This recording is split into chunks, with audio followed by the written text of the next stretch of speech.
જય શ્રી કૃષ્ણ। તો મોઢામાં મેકતા જ ઓગળી જાય તેવી આપણે પોચી રૂ જેવી સુખડી આજે બનાવવાની છે, જે એકદમ અલગ જ રીતે। તો ચાલો બનાવવાની શરૂઆત કરી દઈએ। તેની માટે મેં અહીંયા 1 વાટકી ઘઉંનો લોટ લીધો છે અને 1 વાટકી ચણાનો લોટ। તો આપણે ગેસ ઓન કરીશું અને તેની ઉપર લોયું રાખી દઈશું અને 1 વાટકી જે ઘઉંનો લોટ લીધો છે તે ઉમેરી દઈશું અને તેની સાથે આપણે 1 વાટકી ચણાનો લોટ લીધો છે તે પણ ઉમેરી દઈશું અને 2 થી 3 મિનિટ માટે આપણે તેને શેકી લેવાનો છે। ત્યાર પછી આપણે તેમાં 2 ચમચી મિલ્ક પાવડર નાખવાનો છે અને તેને સરસ રીતે મિક્સ કરી લેવાનું છે અને તેની સાથે આપણે 4 થી 5 ચમચી ઘી લેવાનું છે। મેં અહીંયા ગેસ ધીમો કર્યો તો તે છતાંય થોડો લોટ દાજી ગયો છે, તેનું ખાસ ધ્યાન રાખવું કે તમારે ન દાજી જાય। તેની માટે જ મેં અહીંયા જાડું લોયું લીધું હતું તો પણ સહેજ દાજી ગયો છે। તો આપણે આ લોટને સરસ રીતે શેકી લેવાનો છે। તો લોટ આપણો શેકાઈ જાય અને શેકાવાની સુગંધ આવવા લાગે પછી આપણે છે ને તેમાં અડધી વાટકીથી પણ ઓછું દૂધ નાખવાનું છે, જેથી કરીને સરસ એવો દાણો પડી જાય। તો સરસ રીતે આપણે આને મિક્સ કરી લીધું છે।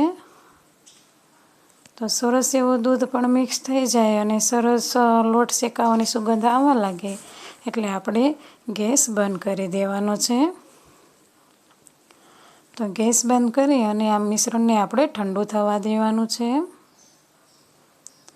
થોડું અમથું ઠંડુ થઈ જાય પછી આપણે તેમાં જે ખાંડ આવે તે દળેલી ખાંડ લેવાની છે।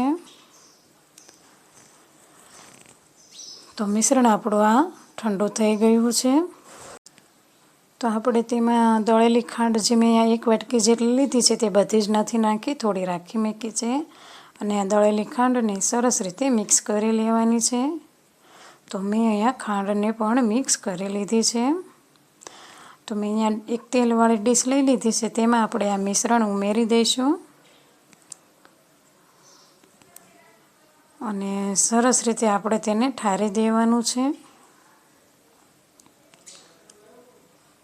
તો હવે આપણે છે ને સરસ રીતે તેને ઠારી દઈશું ચમચાની મદદથી અથવા તો વાટકી લેવાની છે અને તેની ઉપર થોડા પિસ્તાના ટુકડા ઉમેરી દઈશું અને સરસ રીતે ગાર્નિશ કરી લઈશું અને હવે આપણે આને થોડી વાર માટે ઠરવા દઈશું।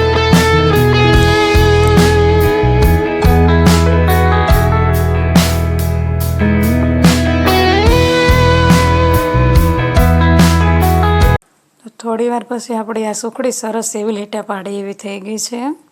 તો તેને આપણે કટ લગાવી દઈશું। તો તમે તમારા મનપસંદના કટ લગાવી શકો છો।